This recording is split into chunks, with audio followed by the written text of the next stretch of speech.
Hi, this is Bridget, And this is Kristen. and this is the health and wealth of recently released inmates in the United States.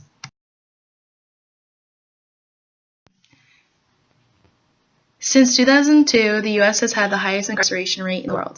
The table below represents a study that was performed in 2010 to compare male versus female prisoner rates in the United States. It shows that men in 2010 made up about 90% of the total prison population. Today in the United States, approximately 9 million people are released from prison each year.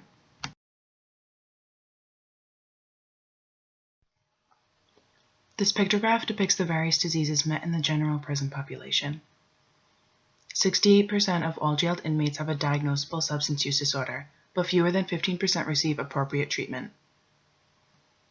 Out of 20,000 adults entering 5 local jails, researchers found that 14.5% of men and 31% of women have a serious mental illness, comparing that to the general prison population.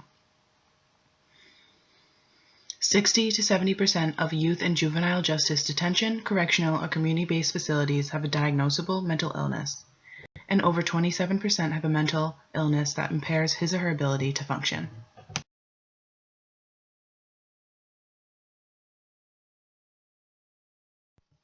A study by the National Reentry Resource Center found that more of an education prisoners have upon release, the less likely they are to be reentered into prisons.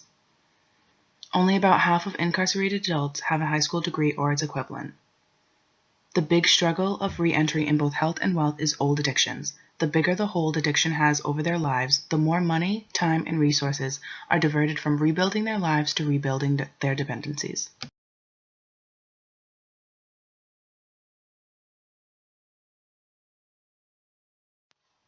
When prisoners return home, they heavily rely on their own family for housing and support.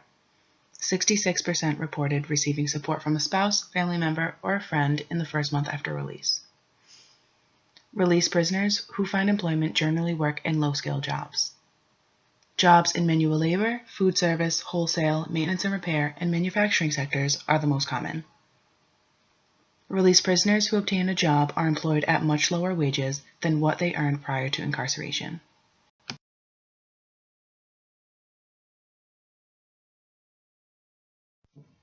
This video illustrates proper prison reentry programs around the United States.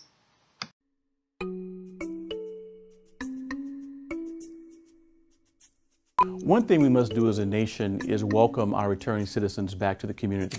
But we need to make sure that when they come back, they're ready to do so. You know nationally that over 2/3 of those who leave prisons actually return within 3 years. That's a big challenge. One way to address that is to invest in them before they leave.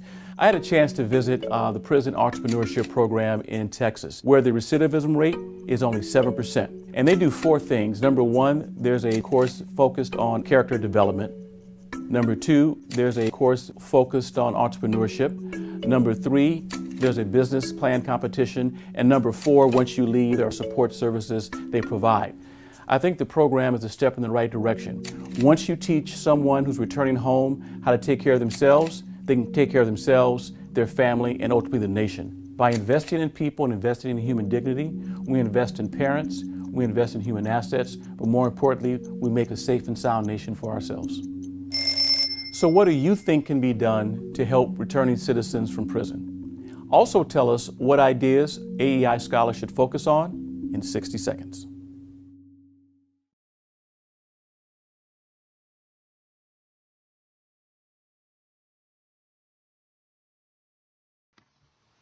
With adequate conditions of programs, recently released inmates should receive mental health and addiction care.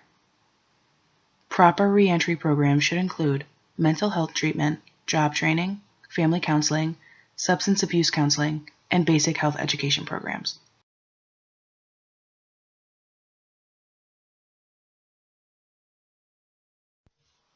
Benefits of these programs include 4 main consistencies each prisoner in a reentry program should have.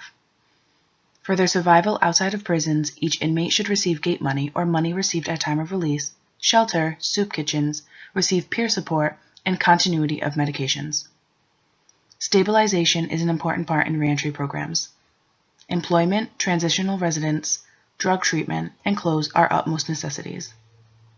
Self-sufficiency in jobs that pay living wages, owns an apartment, and contributes to others and ongoing support, or 12-step programs, are needed. The goal for released inmates is to live a life with adequate money, food, clothing, transportation, safety, reunited with family, physically and mentally healthy, and lastly, abide by laws